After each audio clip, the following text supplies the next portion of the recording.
Hi guys! So may napanood nga akong cheater na naka-live sa TikTok. Eto, tignan nyo. So yan, kitang-kita nyo naman, malinaw na cheater talaga kasi naka-map hack. Ay, namatay pa, cheater na nga, ang hina naman ito. May napansin din ako sa kanyang live.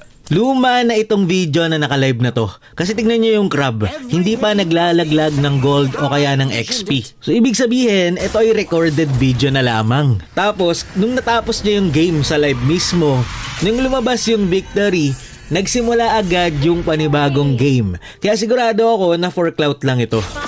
So ang tanong, dapat ba tayong mabahala dito? Para sa akin, hindi naman masyado kasi nga hindi updated ang kanyang cheat. At tuwing nag-update kasi si Moontoon, tinatanggal niya yung mga cheat na yan. Kaya hindi nila magamit ng tuloy-tuloy yung kanilang cheat. Pero kahit na ganun, kailangan pa rin galingan ni Moontoon ang kanilang cheat detection system para matigilan na yung mga gumagamit ng ganyan. Yun lang, salamat, happy birthday!